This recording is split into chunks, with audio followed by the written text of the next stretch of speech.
नमः समय साराय स्वानुभूत्या चकास्ते चित्स्वभावाय भावाय सर्वभावान्तरक्षिदे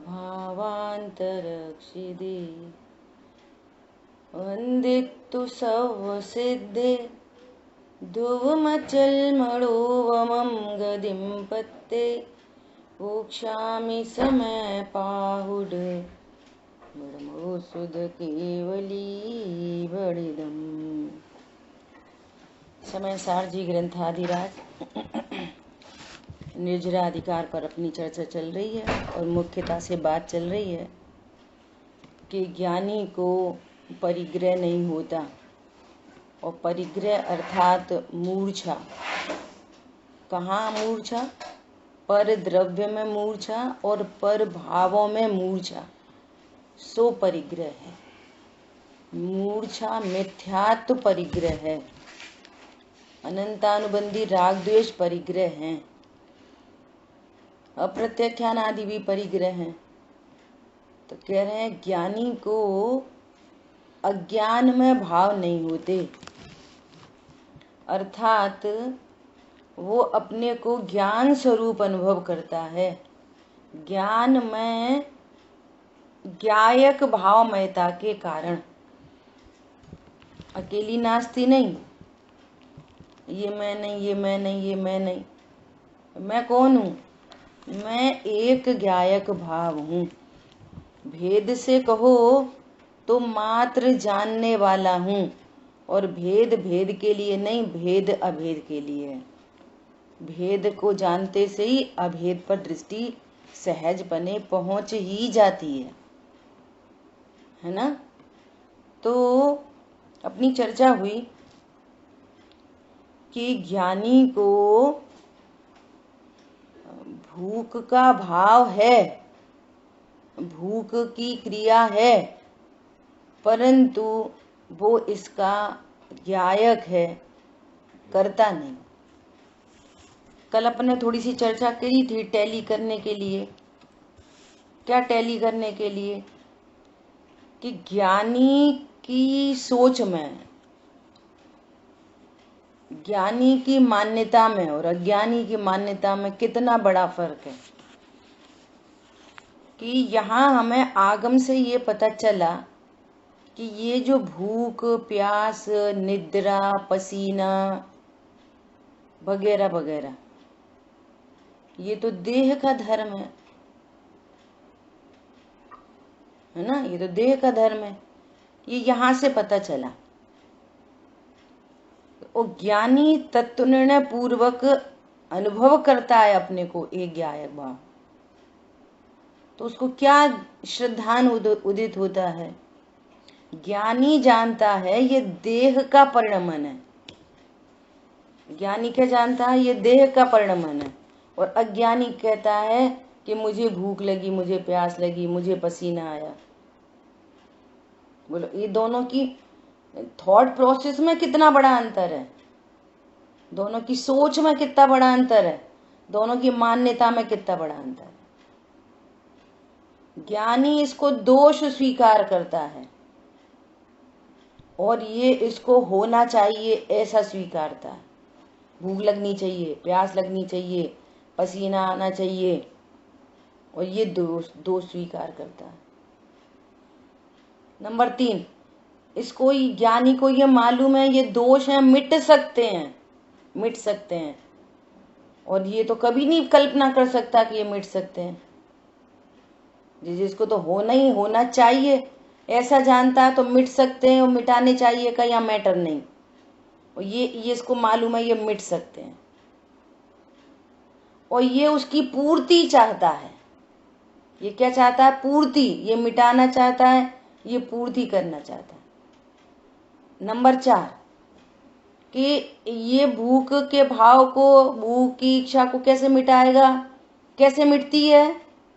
भोजन करो, पानी पियो, एक्सरसाइज करो, पसीना निकालो। ये यहाँ अज्ञानी की सोच है। ये क्या सोचता है? स्वभाव के सन्मुख कैसे टिकेगी। ये स्वभाव के आश्रय से सर्व दोषों का अभाव करना चाहता है, और यहाँ तो स्वभाव अभाव क्या है कुछ अता ही पता नहीं। वो इतना बड़ा डिफरेंस है। अब ये डिफरेंस हमें चर्म चक्षु से नहीं दिखेगा, ज्ञान दृष्टि से देखो, ज्ञान दृष्टि से ये डिफरेंस दिखेगा। चर्म चक्षु से वे भी तो खा रहे, वे भी तो पी रहे, वे भी तो युद्ध कर रहे, वो तो ऐसा कर रहे। अरे ह्यूज डिफरेंस है। अपूर्व कार्य किया उन्होंने, जीवों ने जो अनादिकाल से नहीं किया वो काम उनकी परिणति में हुआ है। बहुत बड़ा डिफरेंस आया है, बहुत बड़ा। उसको कहते हैं ज्ञानी। ठीक है। अब थोड़ा सा आगम और अध्यात्म से। आगम दृष्टि से वो दोष समझता है, ये आगम दृष्टि है, और अध्यात्म से ज्ञान के गेय है। भोजन की क्रिया, भोजन का भाव, सब क्या है? ज्ञान के गेय। और जहाँ ज्ञान के गेय की मुख्यता हुई, ओहो मैं तो ज्ञायक हूं। आगम शैली में कहते हैं ये दोष है, और अध्यात्म में ज्ञान के गेय हैं। गेय है मतलब मैं ज्ञायक। ये तो कुछ गेय हैं, क्या हैं, कुछ है, कुछ अता ही पता नहीं। पॉइंट ख्याल में आया? अब ये 18 दोष है ना, उन सारे 18 दोषों को रखना और फिर इन सारे पॉइंट्स को लगाना, और फिर अपनी मान्यता को विचार करना, अपने टैली करना कि हम इसको दोष स्वीकार करते हैं कि जरूरी स्वीकार करते हैं। पता चल जाएगी कि हमारा अर्थ और तत्व का श्रद्धान सही है कि रॉन्ग वे में जा रहा है। हम अर्थ और तत्व को एक ही समझते हैं कि किसी का अर्थ और किसी का तत्व लेते हैं, और जो तत्वार्थ सर्वज्ञ देव ने हेगे उपादेय रूप से कहे, उनको हम हेगे उपादेय रूप से हमारा ज्ञान डेवलप हो रहा है, हमारी मान्यता बन रही है हेगे उपादेय के अकॉर्डिंगली, कि कुछ भी जो है वो उपादेय लग रहा है, जो उपादेय है वो कष्टकारी लग रहा है। ऐसा अब टैली करना अपनी परिणति में, ये बहुत जरूरी काम है। यही अभ्यास है। और जब टैली हो जाता है ना, आगम के अनुकूल आपका ज्ञान बन जाता है, और फिर वे क्रिया परिणाम उत्पन्न होते हैं, तो ज्ञान स्वीकार कर लेता है ये तुरंत। किसी पे दोषारोपण नहीं डालता, ओहो ये मेरी परिणति में ये पर्याय है, ये स्वभाव के आश्रय से इसका अभाव करना योग्य है, दुनिया में प्रपंच करना योग्य नहीं है।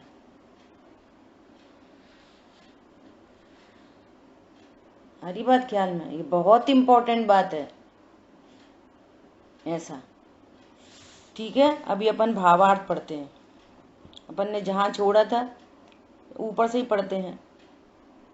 ज्ञानी के आहार की भी इच्छा नहीं होती, इसलिए ज्ञानी का आहार करना वह भी परिग्रह नहीं है। अब भाषा मिलेगी हम अज्ञानी की भाषा में, आहार करना, और आहार करने को लिखो आहार होना। वहां पर लिखा होगा करना, और हमको पढ़ना है होना। शब्दों में प्रॉब्लम नहीं है, व्यवहार की भाषा ऐसी ही होती है। देखो यहाँ पे लिखा है करना, करना उनको होता है, संयोग में होता है, तो वह भी परिग्रह नहीं है। यहाँ प्रश्न होता है कि आहार तो मुनि भी करते हैं, उनके इच्छा है या नहीं? इच्छा के बिना आहार कैसे किया जा सकता है? इच्छा उत्पन्न नहीं हो तो मुनि ऐसी थोड़ी चल पड़ेंगे ऐसा। देखो यहाँ पर भी समझना, इच्छा होना और आहारचर्या के लिए चल पड़ना, इनमें भी निमित्त नैमित्तिक संबंध है। टैली करो, टैली ऐसा टैली करो कि अनंत भगवान समवसरण मूव होता है, वे भी गमन करते हैं, गमन एक स्थान से दूसरे स्थान, और इच्छा नहीं है। अनंत भगवान को इच्छा है, चलो अब बहुत दिन हो गए यहाँ पे, थोड़ी देर अपन समर्पण माँ लगाए हैं सोनागिर, ग्वालियर के लोग भी आ जाएंगे। बोलो, ऐसी इच्छा होती है उनको? कोई इच्छा उत्पन्न नहीं होती। जड़ चेतन की सब परिणति प्रभु अपने अपने में होती है। बिना इच्छा के समर्पण मुँह होता है। इससे क्या पता चलता है? जब इच्छा है और देहादि का गमन है तो ये निमित्त नैमित्तिक संबंध है, कर्ता कर्म संबंध नहीं। कई बार इच्छा है, जा नहीं पाते, और कई बार इच्छा नहीं होती, जाना पड़ता है। बोलो, इच्छा नहीं है, गमन हो रहा है, इच्छा है और गमन नहीं हो रहा। पॉइंट समझ में आ रहा है? ऐसा लगाना। तो अभी क्या कह रहे हैं, थोड़ी सी अपन चर्चा ये निमित्त नैमित्तिक संबंध की भी करने वाले हैं। अभी देखो, इच्छा के बिना आहार कैसे किया जा सकता है? समाधान, असाता वेदनी कर्म के उदय से जठराग्नि रूप क्षुधा उत्पन्न होती है। देह में जो कुछ भी परिणमन हो रहा है, सुनो ध्यान से, यहीं पे चर्चा करते। देह में जो भी परिणमन हो रहा है ना, वो सब साता असाता के उदय का कार्य है। वो अघाती कर्म है, संयोग में फलित होता है। क्या बोला? वेदनी कर्म कहाँ पे फलित होता है? अघाती कर्म होने से देह में फलित होता है ना। तो क्या कह रहे हैं, शरीर में रोग हुआ और शरीर स्वस्थ है, तो ये किसका काम है? वेदनी कर्म का। ठीक है। भूख हुई, प्यास हुई, किसका काम है? वेदनी कर्म का। कर्म का कार्य, कर्म वेदनी कर्म का निमित्त नैमित्तिक संबंध है देह से। सो जठराग्नि रूप क्षुधा उत्पन्न होती है, या पेट में आग लगती है।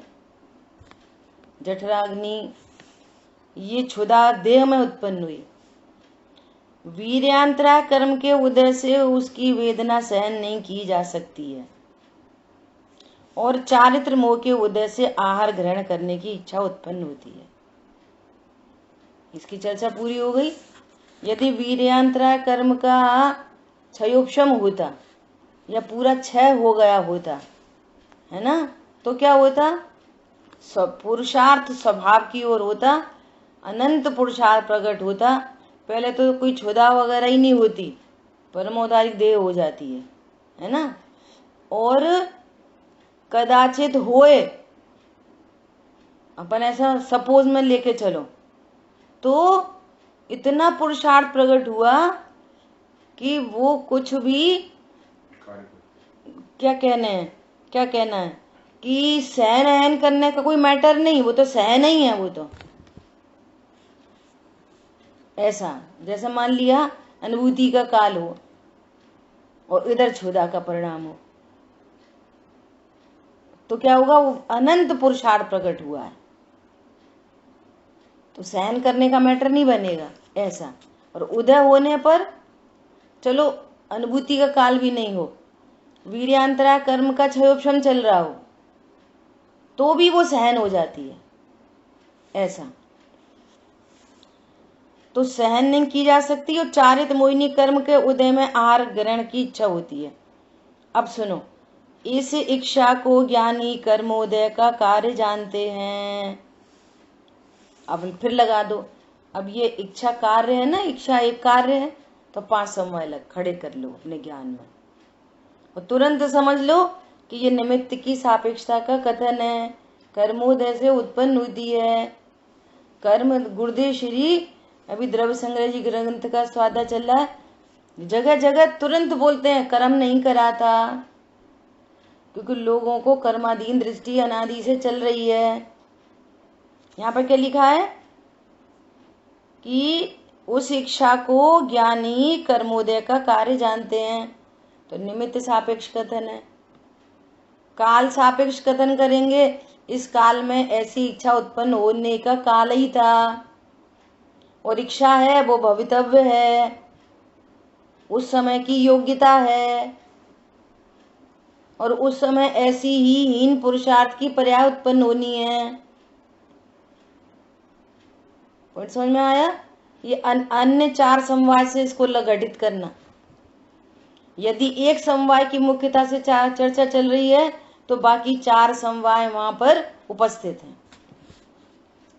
अब ऐसे ही ऐसा भी कह सकते हैं कि ये जो इच्छा उत्पन्न होती है ये पुरुषार्थ की कमी से उत्पन्न होती है, तो नो प्रॉब्लम। अरे पुरुषार्थ की तरफ से बात कर दी तो यहाँ कर्म के उदय का निमित्त है, ये स्वीकृति चल रही है 5 समवाय। समझ में आया? और जब तक ये बात समझ में नहीं आती, दोनों कथन करने पर, जो कथन है कथन तो कथन ही करने पड़ेंगे, तो जिसको विरुद्ध समझना है तब दोनों कथनों में विरुद्ध समझ सकता है। क्या समझ सकता है? कि कर्म कराता है ऐसा समझता है, कर्म के उदय में हो रही है, हाँ देखो कर्म की वजह से हो गई इच्छा, तो इधर ये लगाएगा। और ऐसे बोलेंगे पुरुषार्थ की कमी से, तो फिर यहाँ पे भी समथिंग टू डू, अरे हाँ पुरुषार्थ की बहुत कमी रह गई, हम पुरुषार्थ कर सकते थे और कर सकते थे, कर नहीं पाए, ऐसे यहाँ कर्ता में चला जाएगा। और कोई दूसरा कथन किया जाए काल लब्धि भवितव्य का, तो प्रमादी बन जाएगा। भैया वो तो काल लब्धि आएगी जब होनार होगी तब हो जाएगा, तो यहाँ प्रमाद में चला जाएगा। अभी वो अब कौन चला जाएगा? जिसकी योग्यता होगी वो चला जाएगा। कथन तो ऐसे ही किए जाएंगे। तीनों कथनों का मर्म समझा? जिसको उल्टा समझना है वो कैसे समझेगा? या तो निमित्त को करता जानेगा, पुरुषार्थ की बात करो तो कुछ हम कर सकते हैं, हटा सकते हैं, मिला सकते हैं, ऐसा समझ लेगा। काल लब्धि भवितव्य से बात करो तो प्रमादी हो जाएगा। तो कौन हो जाएगा? फिर लगा लो 5 समवाय से, जिसकी योग्यता होगी वो हो जाएगा। और चारों समवाय का सही अर्थ क्या है? निमित्त को निमित्त स्वीकार करे, अपनी पर्याय की योग्यता को अपनी पर्याय की योग्यता स्वीकार करे। पर्याय की योग्यता त्रिकाली ध्रुव नहीं है, ये कोई विकार है, स्वभाव से मिट जाएगा। अभी इतना ही पुरुषार्थ की पर्याय उत्पन्न हुई है, स्वभाव के आश्रय से पुरुषार्थ भी बढ़ जाएगा। ऐसा तो उसके ज्ञान में बार बार स्वभाव स्वभाव स्वभाव स्वभाव गुंजायमान होता है। स्वभाव कथन पूरे इधर से किए गए और समझदार को इधर के कथन होने पर भी उसको स्वभाव गुंजायमान होता रहता है। कथन ये दिख रहा है स्वभाव, ये फर्क होता है। हाँ जी बताइए, अनम्यूट करो पहले, अनम्यूट।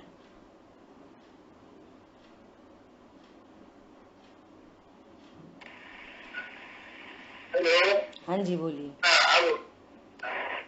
ये 5 समवाय बताए है ना, तो देखो ये सब था और अच्छा लगा था कि 500 समवाय में इनमें कुछ नहीं कर सकते, सिर्फ एक पुरुषार्थ है जिसमें जीव कर सकता है ना। होनार में, काल लब्धि में है, और निमित्त में कुछ नहीं कर सकते, तो पुरुषार्थ में होता है। अब दूसरा हमारा प्रश्न अब ये है कि जो ज्ञानी है उसमें पुरुषार्थ होता है कि नहीं होता है? यहाँ तो पुरुषार्थ होता है, आप तो पर्याय में जो कुछ भी उत्पन्न हो रहा है तो उसको ज्ञानी जानता है कि मैं जो ये इससे भिन्न है और मैं क्या है, तो ऐसा ज्ञान कर लेता है और जो भी दोष है उसको आत्मा के आश्चर्य ठीक कर लेता है। लेकिन जो अज्ञानी है तो उसमें तो मुझे लगता है कि वो कर्म को भोगता ही है, पुरुषार्थ कुछ नहीं कर पाता। क्या ये सही है? अभी देखो, अब ये पुरुषार्थ भी 2 तरह का है। आपके प्रश्न के आंसर में पुरुषार्थ 2 तरह का है। एक पुरुषार्थ तो क्या है कि सब जीवों को, चाहे ज्ञानी हो चाहे अज्ञानी हो, उसकी पर्याय में पुरुषार्थ चल ही रहा है। जो जैसी पर्याय उत्पन्न हो रही है वो वैसा, बिना पुरुषार्थ के कोई पर्याय नहीं होती। बिना पुरुषार्थ के कोई पर्याय उत्पन्न नहीं होती। उसकी पर्याय में भी नरक जाने का पुरुषार्थ चल रहा है। चाहे उदय हो, कुछ भी हो, एनीथिंग, हर कार्य 5 समवाय पूर्वक होते हैं और 5 समवाय में एक पुरुषार्थ समवाय है। हर कार्य पुरुषार्थ पूर्वक होता है, 5 समवाय पूर्वक होता है और 5 समवाय में एक पुरुषार्थ समवाय है। जैसे कपड़े हैं, कपड़े फॉर एग्जाम्पल समझना, जैसे कपड़े हैं तो कपड़े धुलना एक कार्य है। और सुनो, हम धुलने को कार्य समझ रहे हैं, और जो कपड़े नहीं धुल रहे ना वो भी कार्य है। समझ में आई बात? और जो कपड़े नहीं धुले, मैल चढ़ा है, तो मैल चढ़ना भी कार्य है और मैल धुलना भी कार्य है। और मैल कितनी देर तक लगा रहेगा ये भी कार्य है। समझ में आ रही है? ये बहुत गजब की बातें हैं, रहस्य बहुत हैं। हम ये क्या समझ रहे हैं कि जब पुरुषार्थ की बात चलेगी, कार्य की बात चलेगी, तो कपड़े धोने का एग्जाम्पल दे देंगे। तो भैया कपड़ा जो नहीं धुला है ना, वो भी वो उसकी पर्याय में वो कंटिन्यूटी चल रही है। तो उसमें कौन निमित्त उपस्थित होगा? मशीन का नहीं होना, साबुन का नहीं होना, ऐसा। ऐसे इसको कैसे समझना? मिथ्यात्व भी कार्य है, सम्यक दर्शन भी कार्य है। हम समझ रहे हैं सम्यक दर्शन कार्य है, मिथ्यात्व कार्य नहीं है। मिथ्यात्व चल रहा है, वो कार्य चल रहा है। राग उत्पन्न हुआ, वो कार्य है।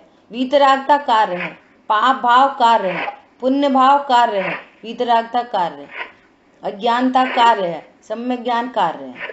ठीक है? अब क्या बोला? पुरुषार्थ 2 प्रकार का। एक पुरुषार्थ तो हर पर्याय उत्पन्न होने के बिहाइंड पुरुषार्थ चल रहा है, बिना पुरुषार्थ के कोई पर्याय नहीं होती। अब एक है एक्स्ट्रा ऑर्डिनरी, कल भी बोला था, मोक्ष मार्ग का पुरुषार्थ। ये एक्स्ट्रा ऑर्डिनरी पुरुषार्थ है। एक तो वो पुरुषार्थ है जो चल ही रहा है अनादि अनंत, और एक है मोक्ष मार्ग का एक्स्ट्रा ऑर्डिनरी पुरुषार्थ। वो क्या है कि किसी जीव की ऐसी ज्ञान की योग्यता डेवलप होना कि ये 5 समवाय समझ जाए, ये मोक्ष मार्ग का पुरुषार्थ प्रकट होएगा। समझ आई बात? ये मतलब स्वभाव को स्वभाव समझ जाए, स्वभाव को स्वभाव समझे, निमित्त को निमित्त समझे, काल लब्धि को काल लब्धि समझे, किसी समवाय को कम नहीं समझे, किसी समवाय को ज्यादा नहीं समझे। अयुत सिद्ध संबंध है, ये मिलाए नहीं जाते। अपने आप हर पर्याय के 5 समवाय फिक्स हैं, ये अपने आप उस समय पर उपस्थित हो ही जाते हैं। कुछ करना, मिटाना, हिलाना कुछ करना ही नहीं पड़ता। वो उस संबंधी पुरुषार्थ की पर्याय करनी नहीं पड़ती, वो अपने समवाय को लेकर उत्पन्न होती ही है। अनादि अनंत फिक्स है। कोई कार्य होने पर 5 समवाय अयुत सिद्ध संबंध है, मिलाए नहीं जाते। ज्ञान रिलैक्स हो गया बस। वो क्या चाहिए? ये यहाँ पे कंक्लूड करें तो अब 1 मिनट। अब अपन कह रहे हैं अज्ञानी पुरुषार्थ कर नहीं सकता, और ज्ञानी पुरुषार्थ कर लेते हैं। तो करने में कोई बुद्धि, कोई वैसा पुरुषार्थ का काम थोड़ी है कि वो कुछ अलग ही से कुछ कर लेते हैं। करने की भाषा है, होता है। स्वरूप समझने पर होता है, करने की भाषा है। स्वरूप समझने पर होता है, करने की भाषा है। अब ज्ञानी को भी ऐसे बोलना पड़ा है, ज्ञानी को भी भेद ज्ञान होता है। बिल्कुल। अब सुनो, अब ऐसा बोलेंगे होता है, ऐसा बोलेंगे होता है, तो अज्ञानी को कुछ समझ में नहीं आएगी। तो जिनवाणी तो उसी के लिए लिखी गई है। तो फिर बोलेंगे नहीं भैया, पुरुषार्थ करना पड़ता है, पुरुषार्थ करो, स्वरूप समझने का पुरुषार्थ करो। कहाँ तुम अपनी समय शक्ति लगाए हो? टोडरमल जी ने लिख दिया पुरुषार्थ से ही मोक्ष की प्राप्ति, टाइटल ही लिखा है पुरुषार्थ से मोक्ष की प्राप्ति। तो वो उनने तो ये कह दी काल लब्धि भवितव्य कछु वस्तु ही नहीं, उन्हें तो इतनी बड़ी बात लिख दी। और निमित्त तो परद्रव्य की पर्याय है, सो तू कहाँ ढूंढेगा। और बे वस्तु नहीं, जो 5 समवाय में 3 समवाय नहीं है, वे कह रहे कछु वस्तु ही नहीं, कर्म के उपशमादि स्वयं होंगे। तो तू क्या कर, और स्वभाव तेरे पास विद्यमान है, स्वभाव में भी कुछ नहीं करना, न स्वभाव में कुछ करना है न काल अवधि में कुछ करना है, वो अपने आप आएगी। पर्याय की योग्यता अपने आप आएगी, परद्रव्य अपने आप उपस्थित होएगा। तो तू क्या कर, तो तू पुरुषार्थ कर। क्या कर, तत्व निर्णय कर। तत्व निर्णय क्या है कि मैं अकर्ता हूं। तत्व निर्णय क्या है मैं अकर्ता द्रव्य हूं, ये तत्व निर्णय। तो तुम तो कह रहे थे मोक्ष से पुरुषार्थ से मोक्ष की प्राप्ति, पुरुषार्थ करो पुरुषार्थ करो करो करो करो। और यहाँ तो दत्त तो क्या निकला, अकर्ता क्या है। तो अब क्या करें। फिर उन्होंने क्या बोला, देखो जैसे किसी को पुत्र की प्राप्ति चाहिए तो बुद्धि पूर्वक वो क्या करे, शादी करे। पुत्र की प्राप्ति चाहिए तो क्या करे, शादी करे। पुत्र तो भवितव्य अनुसार होएगा, 9 महीने बाद हो, 9 साल बाद हो, पुत्र होए नहीं होए, कितनी कंडीशंस, मतलब कितनी संभावनाएं हैं। तो तेरे हाथ में कहाँ है पुत्र, मोड़ी होए मोड़ा नहीं होए ही नहीं, तू तो शादी कर बस। ये तो इसलिए करेगा, तू तो तत्व निर्णय कर, तू तो तत्व निर्णय कर। कर्म का उपशम स्वयं हो जाएगा, होए तब होए। और फिर ये बोला इस भव में नहीं होए अगले भव में होए, ये भी लिख दिया। जरूरी नहीं है इसी भव में हो जाएगा, अगले भव में होए। तो तेरा काम क्या, तू तत्व निर्णय कर। अब देखना, अब टोडरमल जी ने कैसे बात को कैसे रखी है। अब सुनना, बहुत बहुत गंभीर बात है उस जगह पे। तो शिष्य ने ये बोला कि आप ये कह रहे हो कि तू तो बुद्धि पूर्वक शादी कर, पुत्र की प्राप्ति भवितव्य अनुसार होएगा, है ना। तो हम तो ये कह रहे शादी भी तो भवितव्य अनुसार होएगी, कुछ शादी हम बुद्धि पूर्वक कर लेंगे क्या। बोलो, शादी कोई कर लेता है कि अपने अकॉर्डिंगली। जैसे बच्चा अपने समय पे होता है, ऐसे शादी भी समय पे होती है। ऐसा उसने प्रश्न खड़ा करा है। तो टोडरमल जी ने इस प्रश्न का आंसर ही नहीं किया, प्रश्न तो उनने खुद ही उठाए हैं। तो टोडरमल जी ने वहां पर क्या कह दी कि तू बहुत बातें बना रहा है, जबकि उसका प्रश्न बिल्कुल सटीक है। उठाओ आप, वहां पे लिखा है सब। टोडरमल जी ने क्या बोला, ऐसा लगता है कि तुझे और बातों की तो बहुत उत्साह है और तू यहाँ पे तत्व निर्णय करने में तू बातें बना रहा है। ऐसा उन्होंने आंसर दिया है। और जबकि ये फैक्ट है, ये भी फैक्ट है कि तत्व निर्णय भी योग्यता अनुसार ही होता है। 20-20 साल 50-50 साल लोग स्वाध्याय में बैठे रहते हैं, लेकिन तत्व निर्णय तक नहीं कर पाते। तो तत्व निर्णय के पुरुषार्थ की पर्याय तत्व निर्णय की पुरुषार्थ की पर्याय है। मंदिर आना ही पुरुषार्थ है, पूजा में बैठना पुरुषार्थ है, स्वाध्याय सुनते रहेंगे, कान में एक शब्द नहीं पड़ता। और उनकी जो मान्यता है ना, पूर्व की टच से मस नहीं होती, ज्ञान अपडेट नहीं होता। क्यों नहीं होता, योग्यता है। नाम सीख लेंगे, परिभाषा याद कर लेंगे ना, वो सुना देंगे। भाव हासिल नहीं होता तो नहीं होता। वो भी योग्यता ही है, तत्व निर्णय। कितने लोग ऐसे आते हैं मंदिर में कि उनकी पत्नी को बीमारी है, तो वो कहती है कि हमको स्कूटर से गाड़ी से छोड़े आओ। तो गाड़ी से छोड़ने चले जाएंगे और अपन बाहर बैठे रहेंगे। बोलो क्या कहोगे,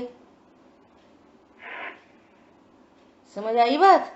और उल्टा लगा लो कि ऐसे पति हैं जो बैठ के वहां स्वाध्याय कर रहे हैं या पूजा कर रहे हैं, तब तक क्या करेंगी पत्नियां, बेटा वे भी कर लेती रहेंगी, लेकिन उन्हें कोई मतलब नहीं है। पट्टी खड़े हुए उनकी आधी हो, चौथाई हो, पूरी हो, भी खड़ी हो जाएंगी, वे भी खड़ी हो जाएंगी। वे तो पति बैठे थे इसलिए बैठी हैं। बोलो, कल्पना करो आप, तरह तरह के जीव हैं, उसी फेवरेबल कंडीशन में रहते हैं और योग्यता न्यारी न्यारी है। कर्तृत्व तो कहीं है ही नहीं ना। 5 समवाय चल रहे हैं प्रत्येक पर्याय में, वो प्रत्येक पर्याय कार्य है, वो हर कार्य 5 समवाय पूर्वक होता है और 5 समवाय अयुत सिद्ध संबंध, ये टर्म लिखा है, अयुत सिद्ध संबंध, अर्थात वे मिलाए नहीं जाते, स्वयमेव मिलते हैं। मतलब है अयुक्त संबंध मिलाए नहीं जाते, कोई बुद्धिपूर्वक मिलाता नहीं है उनको, मिलते हैं, वे मिलते हैं, मिलते हैं। रावण कोई नरक ऐसी थोड़ी चला गया बिना शक्ति के, बिना शक्ति के नरक थोड़ी चला गया, शक्ति से ही नरक गया है। कैसे कैसे सैनन की चर्चा चल रही है गजब की, वज्र विषभ नाराज सैनन, थोड़ी सी चर्चा करते हैं अपन। वज्र विषभ,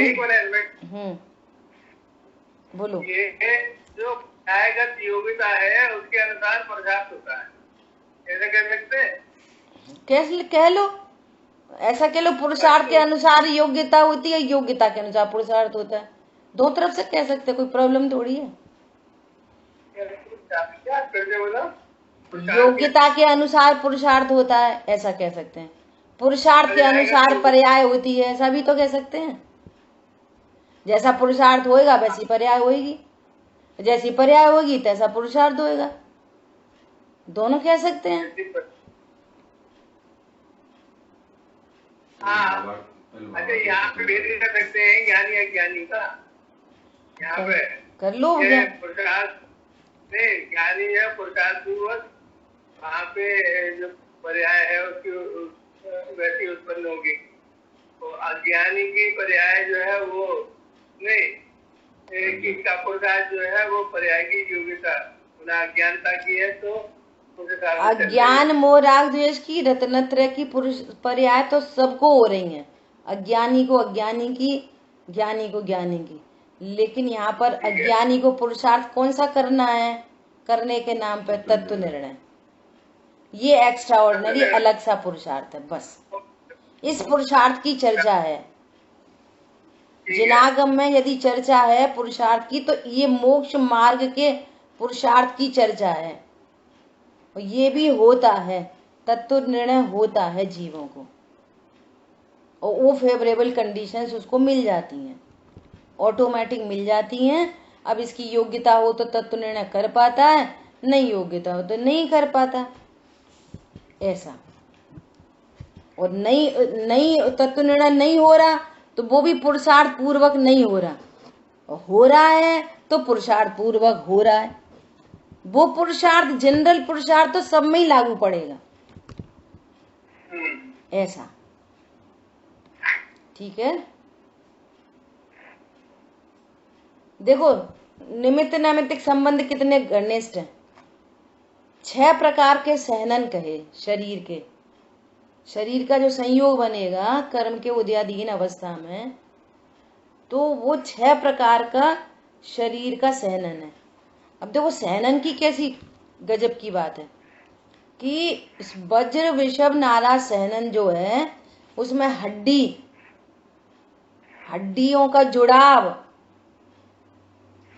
है ना, 3 चीजें हैं, 3 है ना, तो वो हड्डी, उस कीली और उसका वेस्टर्न, ऐसा 3 शब्द हैं, थोड़ा मिसिंग हो रहा है मुझे, है ना। तीनों वज्र जैसे होते हैं, तीनों वज्र कि वो गिर जाए तो शिला टूट जाए, उनकी हड्डी में कुछ नहीं होएगा, उनके शरीर में कुछ नहीं होएगा। हनुमान जी गिरे, शिला टूट गई। सुनो, अब इस सहनन का धारी पाप करे तो 7वें नरक जाए, सातवां नरक भी तीव्र पुरुषार्थ से जाते हैं। नरक का तीव्र पुरुषार्थ, ऊपर जाए तो सर्वा सिद्धि तक चला जाए और धर्म करे तो मोक्ष चला जाए। तीनों काम के लिए पुरुषार्थ लगता है नरक जाने। महिलाओं में इतने शक्ति नहीं होती कि वो 7वें नरक चली जाए। समझ में आ रही है? असंगियों में सबसे लास्ट वाला सैनन होता है। वे कहां तक जाएंगी? पहले नरक तक। असंगी पंचेंद्री। एक इंद्री जीवों में सैनन ही नहीं होता। गजब गजब की चर्चाएं हैं जिनागम में। सब एक दूसरे से कोरिलेट करते हैं, निमित्त नैमित्तिक संबंध सब कोरिलेट है। कोरिलेट होने पर भी स्वतंत्र है। ये स्यादवाद है। अब तुम एक बोलो, या तो कोरिलेट बोलो या फिर स्वतंत्र बोलो, कि एक नहीं बोलेंगे। कोरिलेटेड विद स्वतंत्रता, इंडिपेंडेंट, ऐसा है, ऐसा स्वरूप है, अद्भुत स्वरूप है।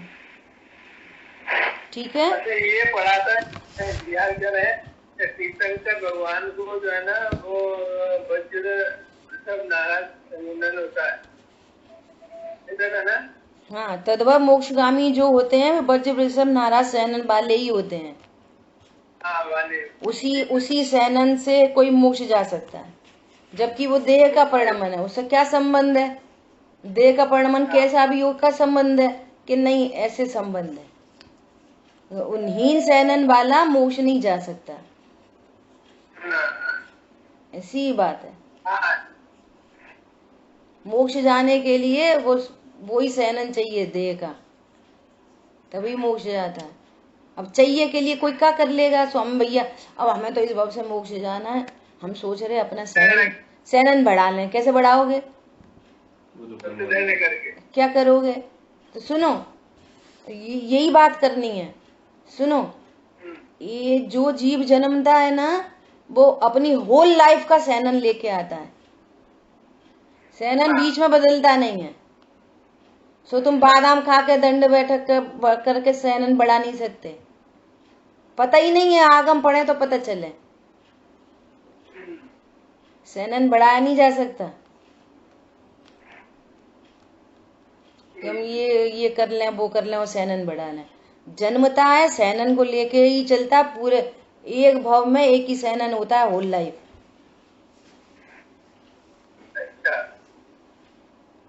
ठीक है। देखो, भावार्थ पूरा कर लें। अभी मेरे को चर्चा तो और करनी है, लेकिन भावार्थ पूरा करें पहले।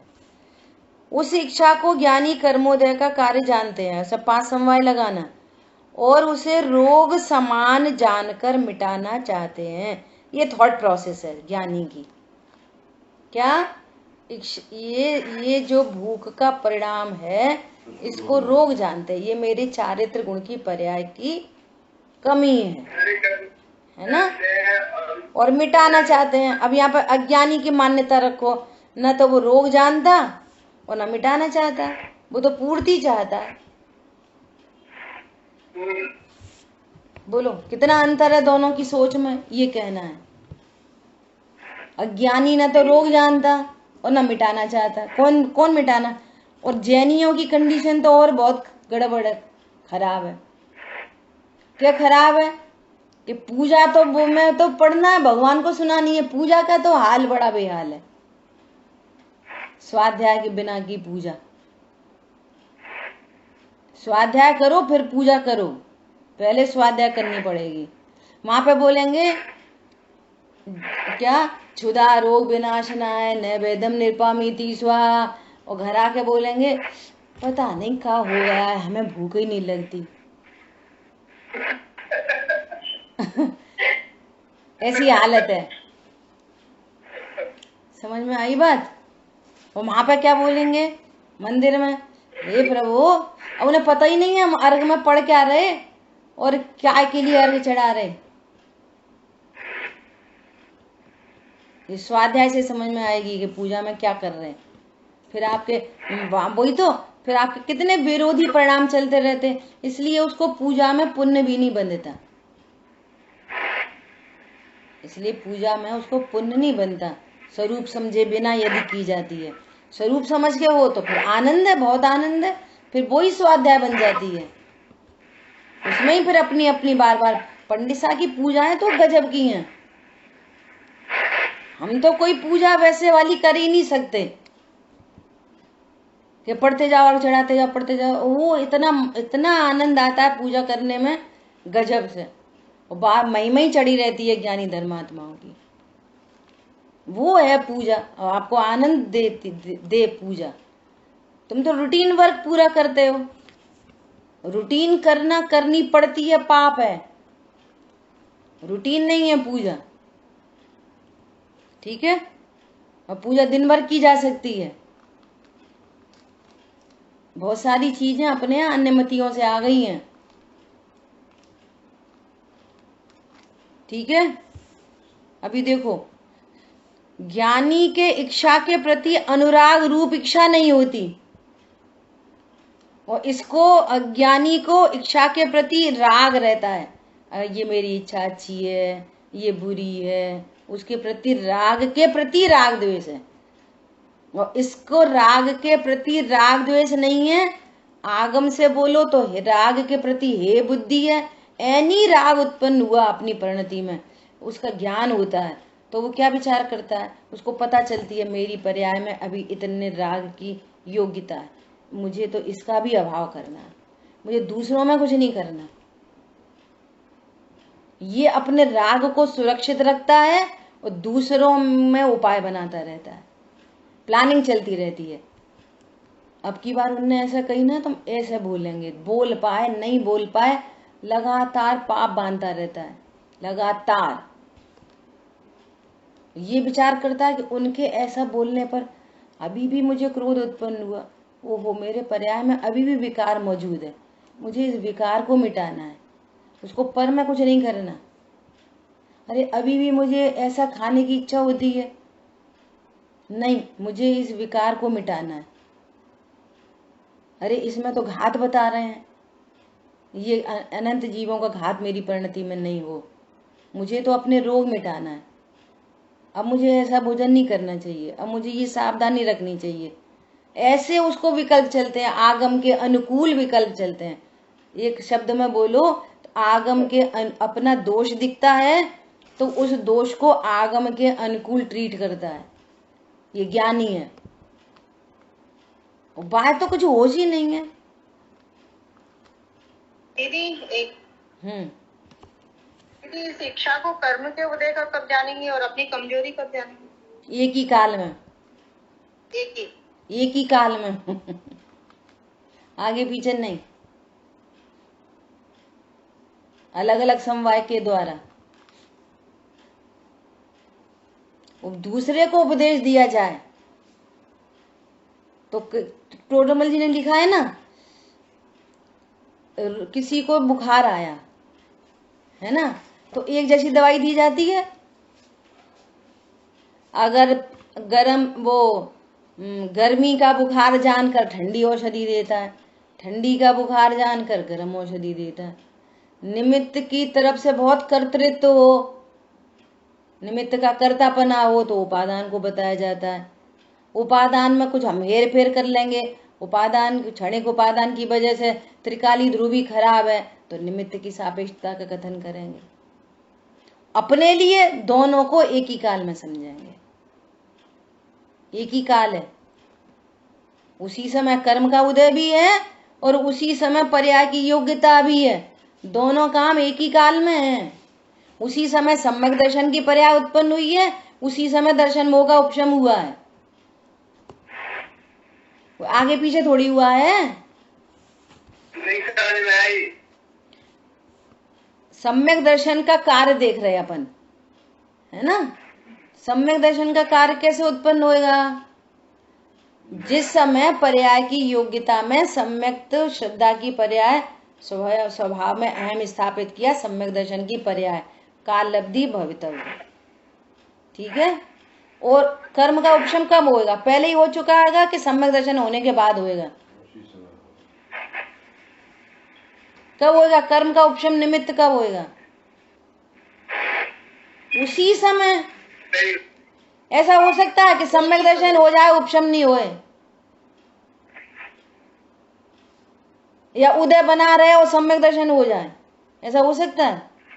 अरे क्रोध की उत्पत्ति पर्याय में कब होएगी? उसी समय चारित्र मोहिनी का उदय होएगा।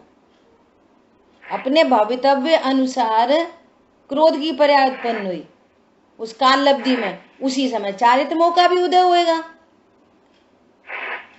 ऐसा हो सकता है चारित्र मोहिनी कर्म का उदय नहीं हो, क्रोध हो जाए? तो क्रोध भी चारित्र मोह की पर्याय है ना? क्रोध भी कर्म कर्म कर्म निमित्त है ना, कर्म निमित्त है ना, कर्म अच्छा, निमित्त। क्रोध कर्म निमित्त। हाँ, चारित्र मोहिनी क्रोध कर्म का उदय और इधर जीव की पर्याय। स्फटिक मणि लाल दिख रही है, लाल दिखने का काल और रेड पन्नी नीचे लगने का काल एक ही है कि आगे पीछे है? एक ही है। एक ही काल है। कभी पन्नी से आंसर करेंगे, ये पन्नी क्यों दिख रही है, ये स्फटिक मणि क्यों दिख रही है लाल? क्योंकि पन्नी लगी है ना? और एक इसके उपादान से बोलेंगे कि इसके उपादान में लाल झलकने का काल। एक ही समय उपादान और निमित्त एक ही समय उपस्थित होते हैं, उनमें एक ही काल प्रत्यक्ष, आगे पीछे थोड़ी होते हैं, इसकी वजह से ये नहीं, इसकी वजह से ये नहीं, एक ही काल है, इसलिए अजय बजय नहीं होती। इसलिए हम दो द्रव्यों में अजय बजय नहीं लगा सकते। तो अभी प्रश्न क्या किया था? इनने ये बोला कि कर्म के उदय का कार्य कब कह सकते हैं और जीव की उपादान योग्यता कब कह सकते हैं। अच्छा, हाँ, दोनों का एक। दोनों अपने लिए दोनों कार्य एक ही समय में। क्रोध की उत्पत्ति हुई तो ये विचार कर सकते हैं उपादान से, ये मेरी पर्याय की योग्यता, ये विचार कर सकते हैं। और कर्म के उदय, अरे देखो अभी इतने कर्म का संचय हो रखा है, कर्म के उदय समझ सकते हैं। अभी ये इतने कर्म विद्यमान है, ये सब सोच सकते हैं। कर्म का उदय विद्यमान है तभी तो पर्याय है, पर्याय है तब तो कर्म है। ऐसा दोनों तरफ से विचार कर सकते हैं, लेकिन वे दोनों कब हैं? एक ही काल में उपस्थित हैं। अन्य को उपदेश देना है तो क्या, जिसको इसकी मुख्यता लगे तो इधर से उपदेश दे दो, इसकी मुख्यता लगे तो इसका इधर से उपदेश दे दो। कोई बेचारा दीनहीन होके मरा जा रहा है, हे भगवान मैंने कितने पाप किए, हे भगवान मैंने कितने पाप किए, कितने पाप किए, तो कहेंगे कुछ नहीं, तू तो निष्पाप तत्व है। और जो ऐसा बोले कुछ नहीं होता, पाप फाप हो गया अपनी योग्यता से, क्रमबद्ध में हुआ है वो, तो उसको कॉलर पकड़ के दो लगाएंगे मिला के, तेरी पर्याय है, तूने किया है, तूने स्वभाव को नहीं जाना है। मतलब इनसे तो कह रहे कर्म करा रहा है, इनसे कह रहे हम कर रहे, यही तो समझने की बात है, सियाद बात। अपन ये काम करते हैं रोज, इसमें कोई गड़बड़ी नहीं है, रोज करते हैं। कैसे करते हैं? बच्चा 10 रुपए का नोट गिरा के आ गया और सॉरी बोल रहा है, मम्मी मेरे से गलती हो गई, मैं ध्यान नहीं रखा, 10 रुपए गिर गए, तो 10 रुपए गिर गए, गिर जान दे, को और दे देंगे, इतना क्यों दुखी हो रहा है, चलो और दे देंगे, बिल्कुल शांत हो और दुखी मत हो। ये उपदेश समझ के सुन के थोड़े दिन बाद फिर मिस्टेक हो गई, अरे मम्मी गिर गए, गिर जान दो, ऐसे बोले तो क्या बोलेंगे? बताएं अभी गिर जान दो, इतनी लापरवाही रखते हो, मालूम है पापा कैसे कमाते हैं, चलो आज तुम्हें रोटी नहीं मिलेगी।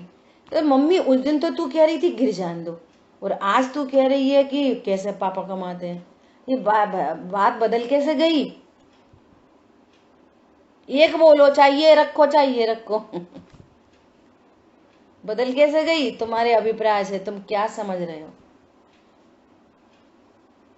कर्म के उदय के सिर पे डाल के तुम स्वच्छंदी होना चाहते हो, तो करुणा करके आचार्य भगवान तुम्हारी अज्ञानता को बताते हैं। तुम पर्याय को देख के दीनहीन होना चाहते हो, मतलब न क्षुब्ध हो न उग्र हो, सहज शांत रस सहज प्रियो, न व्यग्र होने की जरूरत है, न क्षुब्ध होने की जरूरत है, न एक्साइटेड हो, न डिप्रेशन में जाओ, ऐसा मार्ग है। न एक्साइटमेंट की जरूरत है न डिप्रेशन की जरूरत है। संबोधन ऑलवेज समता। जिस कर्म का उदय का विचार करके आपको समता आ रही है तो कर्म के उदय का विचार कर लो। पर्याय की योग्यता का विचार करके समता आ रही है तो पर्याय की योग्यता का विचार कर लो। कुल मिला के अकर्तापना स्वीकार होते हुए साम्य भाव प्रकट होना चाहिए। This is the right way. क्या? अकर्तृत्व ज्ञातृत्व का निर्णय अनुभव होना चाहिए और उसके फल में साम्य भाव प्रकट होना चाहिए। अब तुम जैसे विचार करना वैसे कर लो। समझ आ गई बात?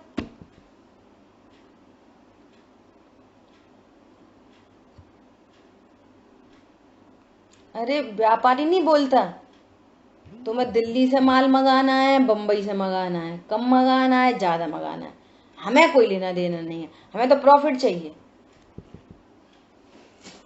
वो बच्चा कह रहा है पापा दिल्ली का माल ज्यादा अच्छा नहीं है, बम्बई का अच्छा है, जी लोग ज्यादा खरीदते हैं वो खरीदते हैं, आप तो बम्बई दूर है तो आप जाने नहीं देते। तो पापा क्या कहते हैं, तू भैया जहां से खरीदना वहां से खरीद, हमको तो प्रॉफिट चाहिए। ऐसी जिन शासन की प्रॉफिट है साम्य भाव, अकर्तृत्व विद साम्य भाव। कर्तापना नहीं आना चाहिए और राग द्वेष नहीं होना चाहिए। अकर्तृत्व विद साम्य भाव। अकर्ता से ही साम्य होता है, कर्ता से साम्य होता ही नहीं है। तुम्हें जैसे सोचना है वैसे सोचो, स्वभाव समवाय से सोचो, निमित्त से सोचो, कालब्धि से सोचो, भवितव्य से सोचो, पुरुषार्थ से सोचो। जैसे सोचना है वैसे सोचो, क्योंकि पांचों समवाय प्रति समय उपस्थित होते हैं। बोलो ठीक है? आगे गाड़ी आगे ही नहीं बढ़ रही।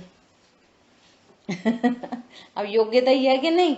हम रोज सोचते हैं, रोज कि आज इसको पूरा करेंगे। आगे का जो कलश है ना वो बहुत बढ़िया कलश है।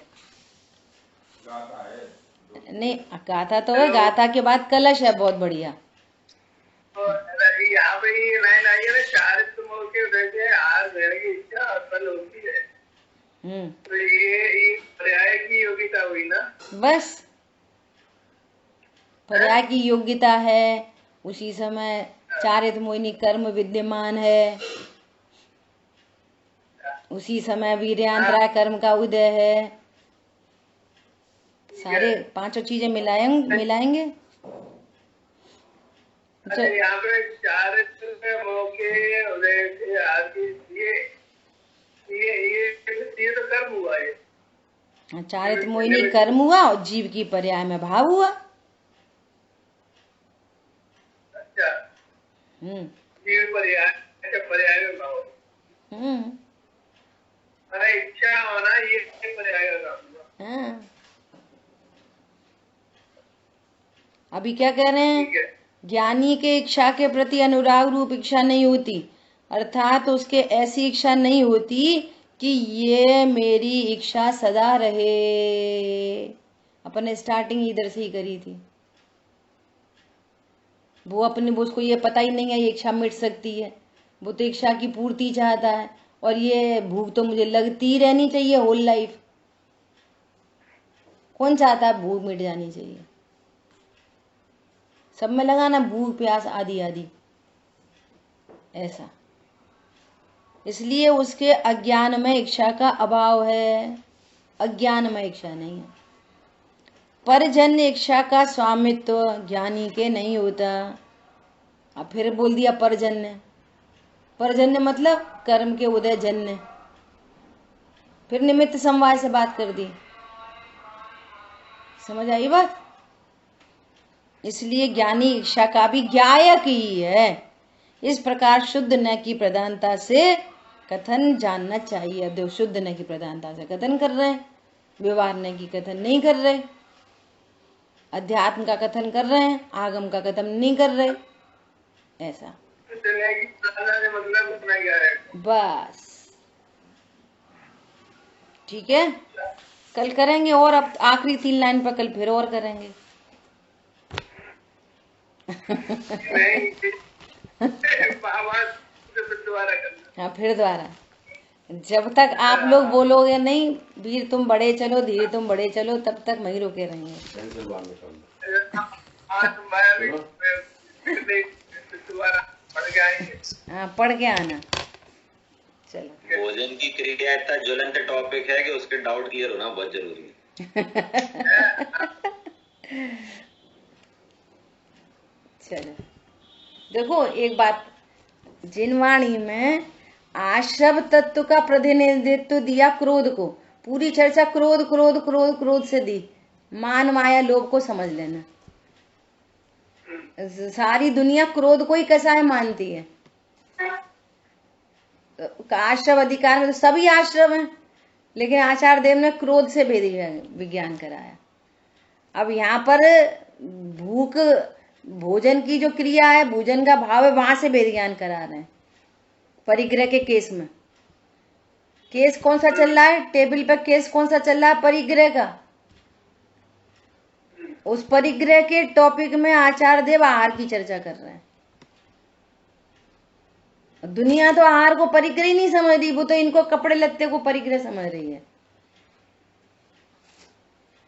इच्छा को परिग्रह। देखो कितने रहस्य कितने हैं आप, ये तो देखो। जिनवाणी के ज्ञान से सूझे लोकालोक, सो वाणी मस्तक नमो सदा दे तो हूँ धो। बोलिए द्वाशांगमयी जिनवाणी माता की जय हो। जय जिनेन्द्र सभी को। जय हिंद सभी को।